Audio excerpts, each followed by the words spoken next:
Hello students, welcome to Solve by Your Knowledge. இன்னைக்கு நம்ம பார்க்க போகிறது 10th standard mathsல exercise 1.4ல first sum. Determine whether the graphs given below represent functions. Give reasons for your answer concerning each graph. ஒவ்வொரு கிராஃபில் இருக்கிற கர்வும் ஒரு ஃபங்க்ஷனா அப்படின்னு கேட்டிருக்காங்க. இதை கண்டுபிடிக்கிறக்காண்டி நம்ம வெர்டிக்கல் லைன் டெஸ்ட்டை பண்ணலாம். அதாவது ஒரு கிராஃபில் ஒரு வெர்டிக்கல் லைன் வரைஞ்சால் அதில் ஒரு பாயிண்டில் மட்டும்தான் அந்த கர்வ் டச் ஆகணும். அதுக்கு மேலே அது டச் பண்ணுச்சுன்னா அந்த கர்வ் ஒரு ஃபங்க்ஷன் கிடையாது. இப்போ ஃபஸ்ட்டு ஒன்றில் நான் இப்படி ஒரு வெர்டிக்கல் லைன் வரைஞ்சேன்னா இதுவே 2 பாயிண்டில் டச் பண்ணுது. ஸோ இந்த கர்வ் ஒரு ஃபங்க்ஷன் கிடையாது. அப்போ நம்ம இதுக்கு ரீசன் எழுதிடலாம். No, this is not a function. அவங்க ரீசனும் எழுத சொல்லியிருக்காங்க. இதுக்கான ரீசன் என்ன? the vertical line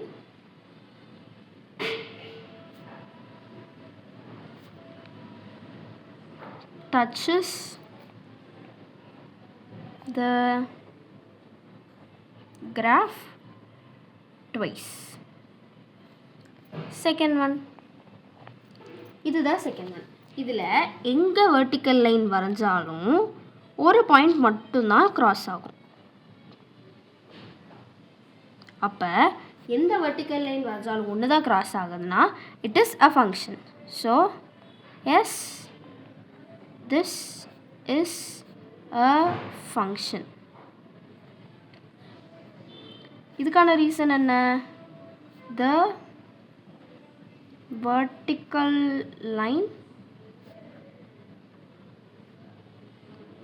touches the graph only once.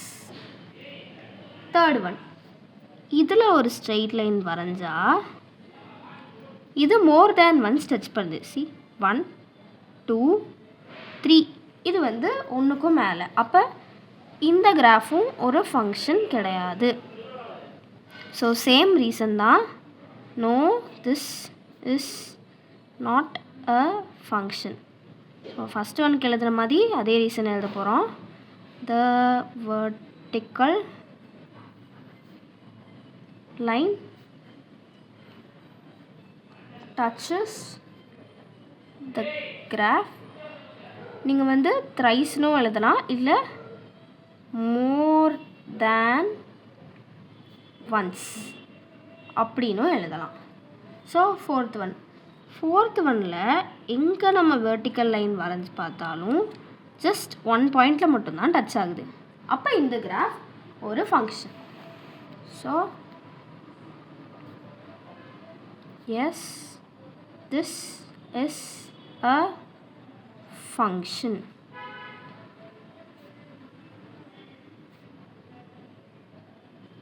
The vertical line